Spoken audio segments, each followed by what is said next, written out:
7 अगस्त को मेरे द्वारा एक राष्ट्रीय चैनल पर, टीवी चैनल पर एक साक्षात्कार में इनको मैंने कहा कि आपको बहुत लोग सुनते हैं, इसलिए जुबान संभाल करके बात करा करो, अच्छे शब्दों का चयन करा करो, और अगर आपको शब्दों के चयन में कुछ गलती हो गई हो तो आप क्षमा मांग लें, नारी जाति से क्षमा मांग लें, और क्षमा मांगते हुए कह दें कि हमसे गलती हो गई, उन शब्दों को मैं धोखे से बोल गया, समझ नहीं पाया, कुछ भी बोल दो, बुद्धि घूम गई थी, पागल थे, कुछ तो बोल दो, बात खत्म हो जाए। इस बात को आगे मत बढ़ाओ। फिर मेरे द्वारा 16-17 तारीख को भी एक वीडियो के माध्यम से निवेदन उनसे किया गया कि आप बच्चियों को गाली देना बंद करें और क्षमा मांग के बात को ख़त्म करें। कोई जवाब नहीं। उसके बाद 3 सितंबर को एक कोई महिला खड़ी करते हैं अपने यहाँ, उससे कहलवाते हैं कि करौली सरकार में हम ठग गए हैं, हमारे 3-4 लाख रुपए खर्चा हो गया, कान की बाली भी नोच ली। और बेचारी वो महिला जो है वो कुछ कहना नहीं चाह रहा, उसका जो पति है दारू पी के उछल उछल के इधर, उछल उछल के उधर, उसको ठीक से ट्रेंड भी नहीं कर पाया अनिरुद्धाचार्य, ट्रेनिंग भी ठीक से नहीं दे पाए उसको बेचारे को।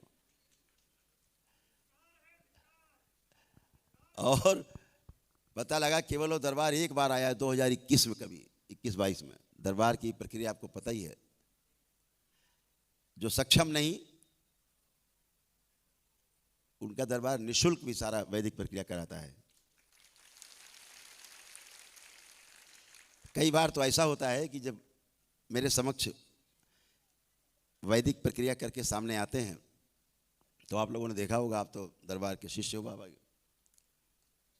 जो दरबार देखता है कि तो बहुत कमजोर गरीब है तो दरबार उसका पूरा पैसा वापस करता है।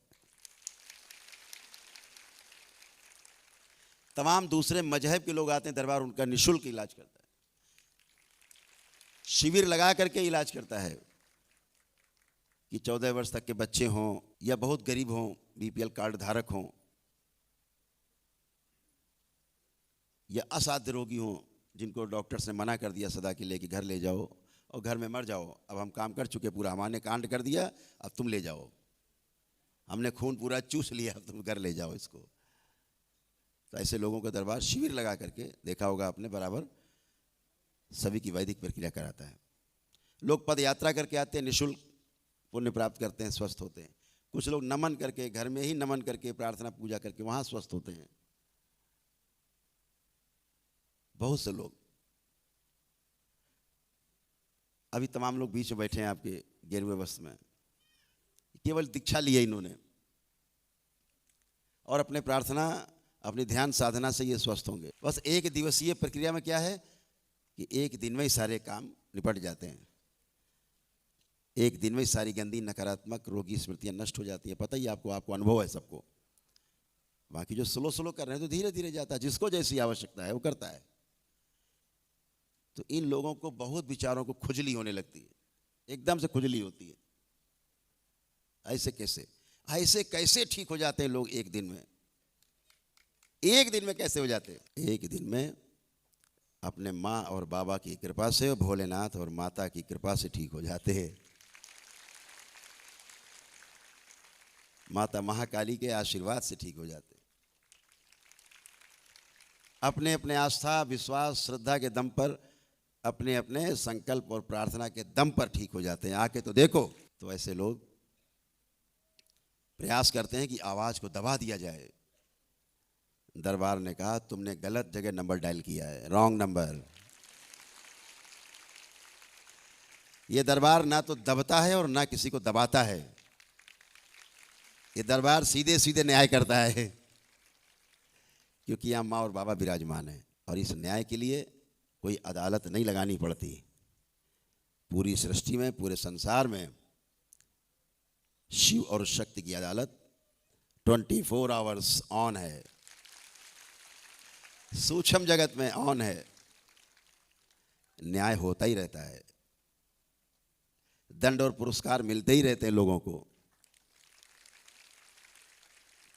तो आप सब परम सौभाग्यशाली हैं सभी, जब आप बाबा माँ की शरण आपको मिली और बाबा के शिष्य बन पाए।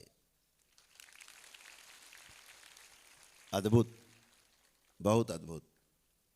आप सभी को पुनः बधाई, बहुत शुभकामनाएं। अनिरुद्धाचार्य जी ने जो तमाम बच्चियों के लिए अनर्गल शब्द कहे, कुछ अपराध की श्रेणी में आते हैं,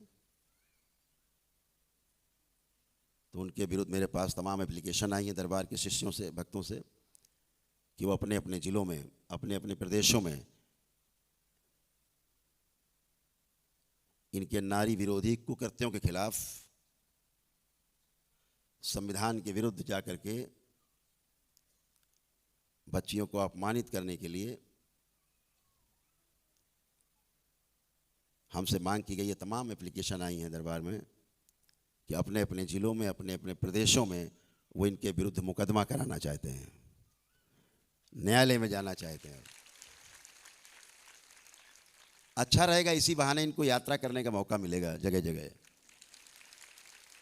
कभी कर्नाटक जाएंगे, तो कभी तमिलनाडु जाएंगे, तो कभी आंध्र प्रदेश जाएंगे, कभी तेलंगाना जाएंगे, कभी बंगाल भी चले जाएंगे, कभी माँ के दरबार आसाम भी चले जाएंगे। तो ऐसा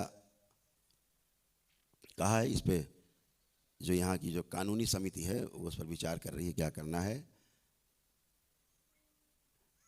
लेकिन अगर इन्होंने क्षमा नहीं मांगी तो मजबूरी में हमें आपको छूट देनी पड़ेगी।